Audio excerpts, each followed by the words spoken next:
Hi, everybody, and welcome to Unified, a podcast feed from First Church Belmont Unitarian Universalist.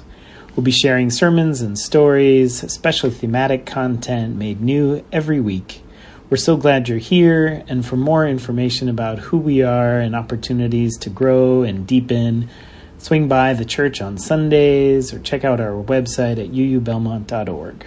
And for now, enjoy this new content.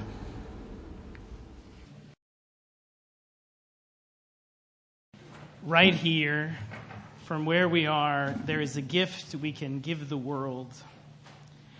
Right here, from these lives lived in this location, we can say yes to this complex moment before us. We can show up when called and do the work of building a new way. Before I tell you a little bit about Victor and Kathy Carpenter, before we learn from their story, I want to share these words which were just shared with me a little while ago by Valerie Kaur. She writes, "Our most powerful response to the horror in Israel and Palestine is to refuse to surrender our humanity. You will be told by some the deaths of Israeli children are unfortunate but inevitable because Israel's occupation of Palestine is brutal and wrong.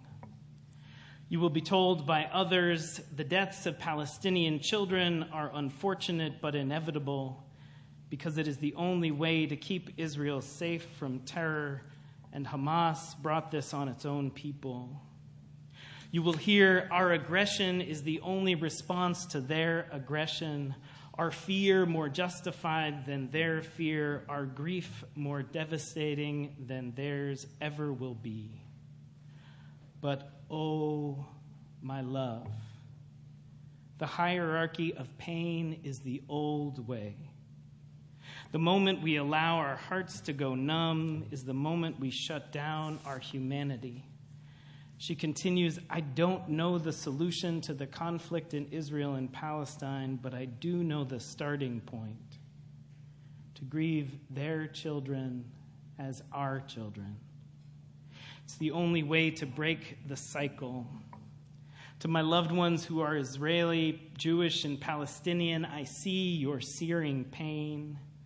I love you and grieve with you and am reciting my ancestors' prayers as you search for your families and bear the unbearable. May love find you through the impossible."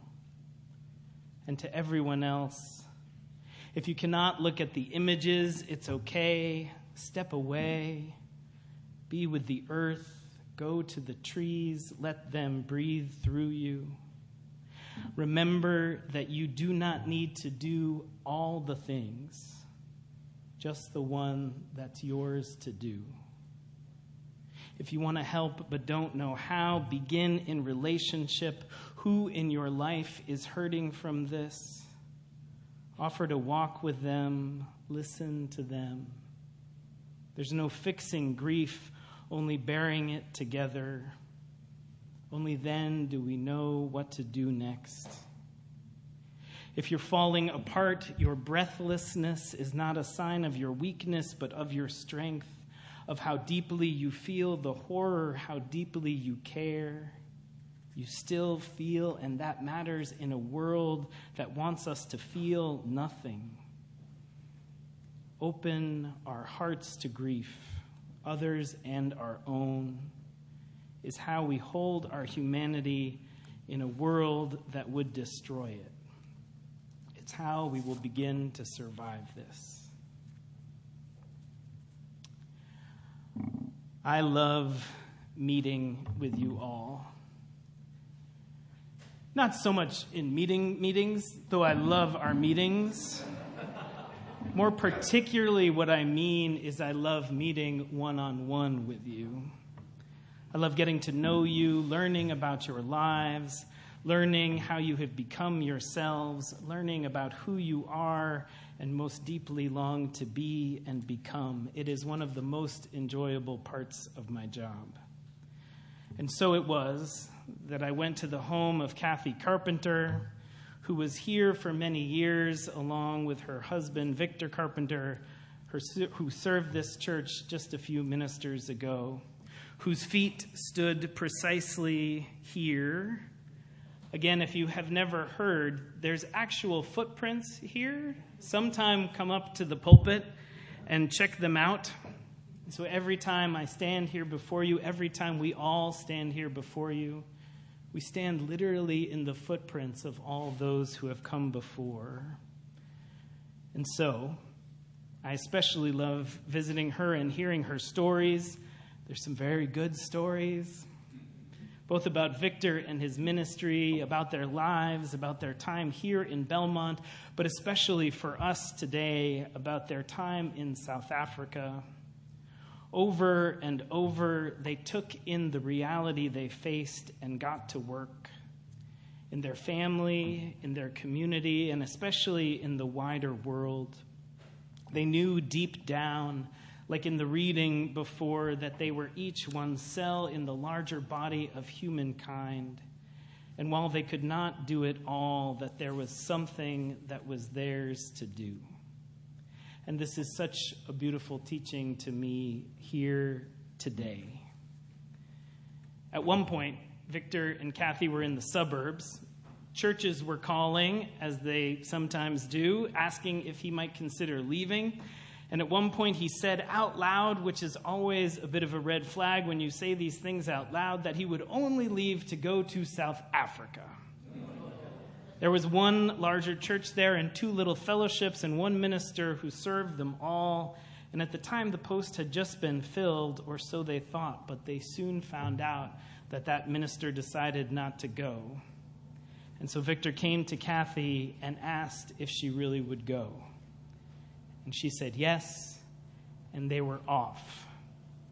Now, to paint the picture a little more clearly, apartheid was present, but the atrocities were just getting going. And more difficult to imagine in some ways, especially for some of us, this was in an entirely different world of communication and information in which news traveled slowly. And so the extent of the evils and oppression of apartheid, there was no way they could have fully known. They left to serve the communities there with one child, and while they were there, had two others. And while they were there, they could see firsthand the racism and oppression. The communities that they went to serve had Afrikaners and expatriates of a wide range of political leanings. And as you do, they landed and got to know the communities. And as they deepened their relationships, they were soon invited to join in the anti-apartheid resistance movements. Because he traveled to two fellowships up north, Victor was identified as a helpful ally to bring both messages and money to the resistance up there. All the phones were tapped in these days, and so messages were memorized and delivered in person. Crucial monies strapped on underneath clothes. One of my favorite stories was years later, upon returning to South Africa in the 80s, as the conditions had escalated to truly horrific. Victor and Kathy were involved in the International Defense Aid Fund, which sent money with Victor to help with the resistance. He first traveled to London with the money strapped to himself on his body, very uncomfortable, and in London bought a pile of ballet shoes. One of their daughters danced ballet, and the shoes were way less expensive there. So he had a suitcase full of girls' pink ballet point shoes, and the money uncomfortable, so he had an idea, and he traveled from London to Johannesburg with the money rolled up and stuffed in the ballet shoes.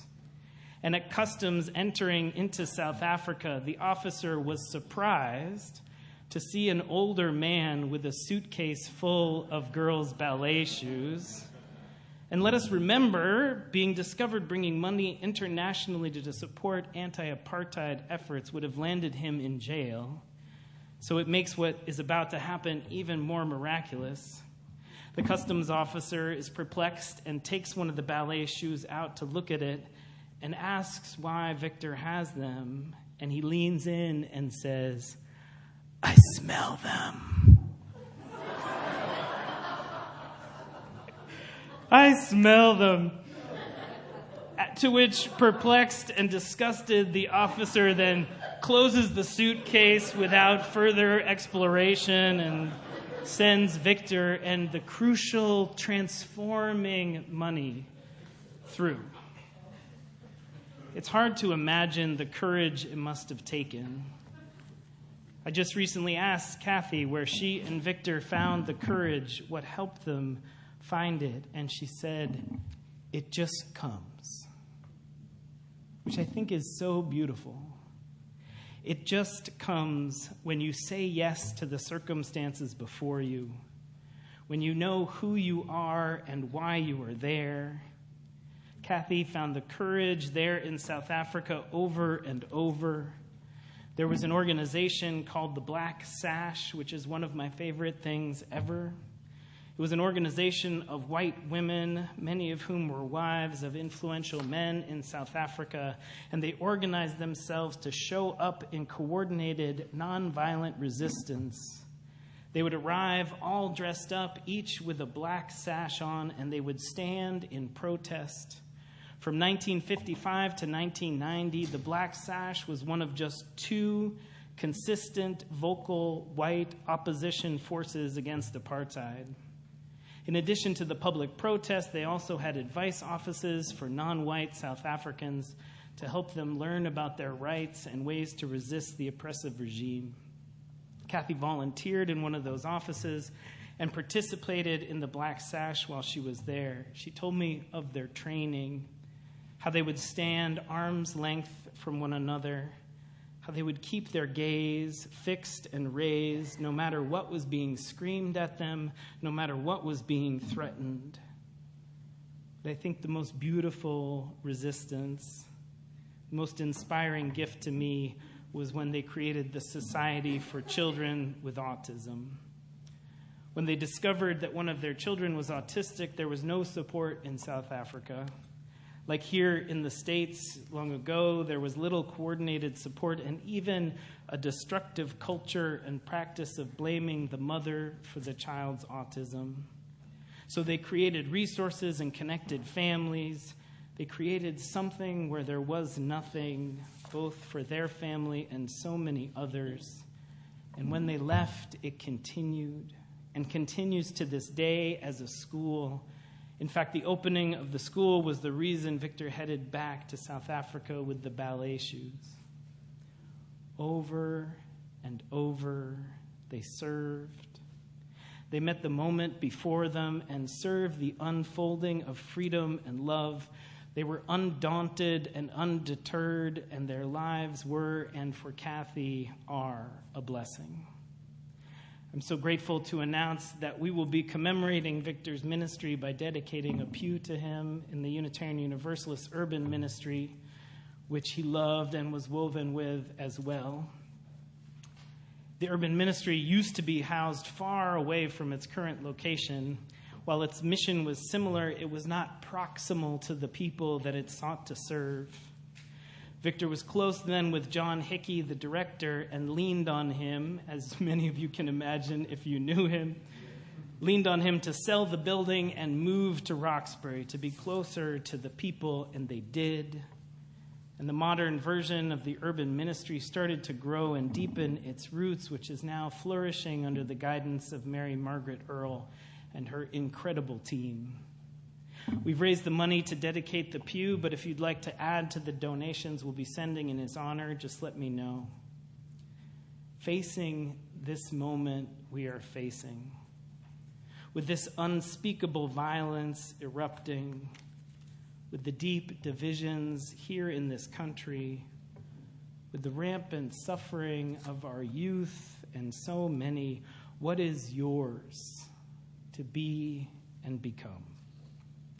Just like Victor and Kathy, from right where you are with precisely these lives, there is some piece of the solution which is yours to birth into being. I'm so grateful for these stories and so many more. So grateful for this heritage which holds us and shapes us. Remember, when I asked Kathy where she found courage, and she said, it just comes. I think the same is true for me, not always, I will say, but when it does come, it comes in part because of them. Because of those black sashes and those ballet shoes. Because of them saying yes in the first place and traveling so far to serve. Because of them and so many others who have over and over, without accolades or applause, done what needs to be done. When courage comes, it is a recognition, a manifestation of this one truth that we are one cell in this impossibly vast body, connected to all. And in the words of Valerie Kaur a while ago, we do not need to do all the things, just the one that's ours to do. Amen.